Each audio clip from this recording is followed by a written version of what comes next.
And we're going to take a look at simplifying a bit more advanced ratios, or doing things that are a little bit trickier now.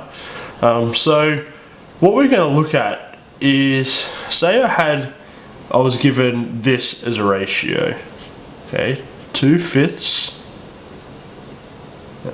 is to 7/10. Now, remember when I said way back at the start when we were talking about ratios that a simplified ratio is always in whole numbers. Now you can see here that we actually have fractions, okay? So it makes it a little bit tricky for us, I guess.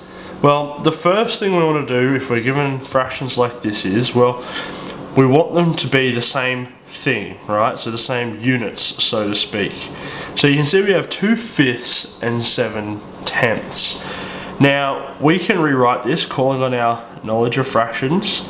We want them to have a common denominator, and the easiest way to do this is to multiply both values on this side by 2. Remember, keeping it equivalent.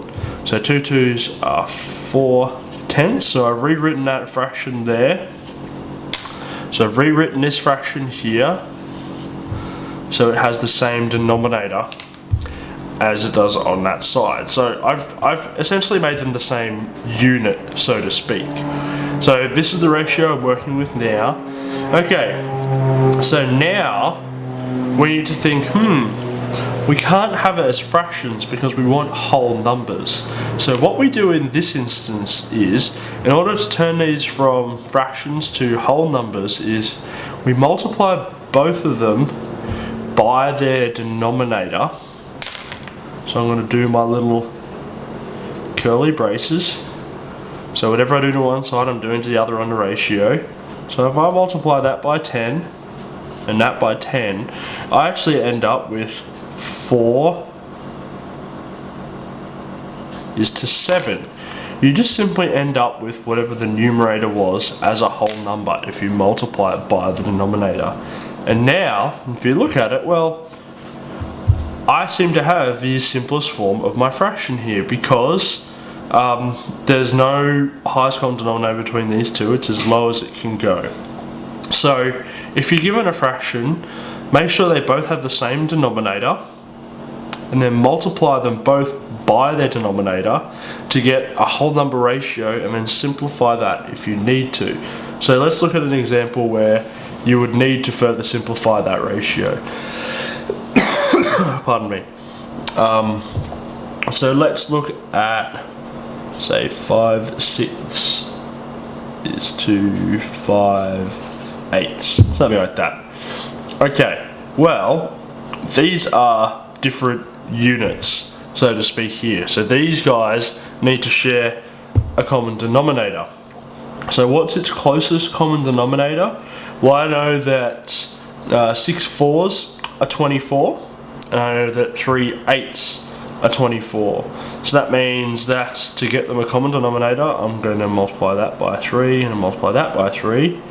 I'm going to multiply that by 4, that by 4. So this ends up being 4 5s are 20 on 24 is 2. 3 5s are 15. Okay, so I've given them the same units, so to speak. They now have the same denominator. Now, using my rule up here, I'm going to multiply them both by their denominator.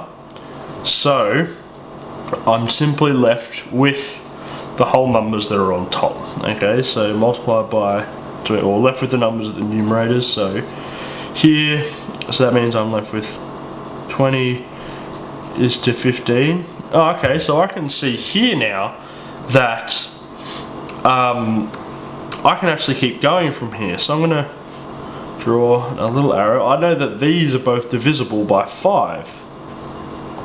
So I can divide them both by 5. So now I'll come down to 4 is to 3. And that here is my simplest form for that ratio that we started here. So that's using fraction. Okay, we're going to look at simplifying ratios again, but if we're given a little bit trickier numbers. So if we're looking at something like this, for example, we know to simplify something we have to bring it down, or we can only simplify to whole numbers. And as you can see, that either of these, no matter which way you go, we're not going to be able to get a great whole number to bring these to. So what we need to do is change whatever our lowest value here is to a whole number. And if we look at how we do that, well, we're going to have to, I'm going to draw my arrows because I need to make sure I do it on each side. Well, what we essentially need to do is move this decimal place 1 and 2 places. So that means, well, we're going to have to multiply this side by 100 to help it reach a whole number, which is 1, 2. Well, it's going to be 75. Remember, whatever I do to this side, in order to keep the ratio the same or equivalent, I need to do it to this side. Okay, so if I move this 1, 2, I'm looking at 140. But now we actually have some whole numbers that we can work with to help solve this, or simplify this ratio, sorry. So I know that both of these can be divided by 5, because we have a 0 and a 5 here. So that is going to be 28, and this here is going to be 15. 15? Yeah, 15. So if we look at this here now, we have 28 is to 15, and I can't simplify that anymore. So this is my simplified ratio. So what we do in this scenario is we need to make these whole numbers.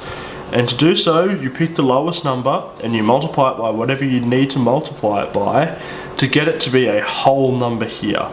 And that means when you do it to the other side, you're going to end up with another whole number. So that would be simplifying, but this is a little bit more advanced than what you guys will be needing, but I just thought I'd show you.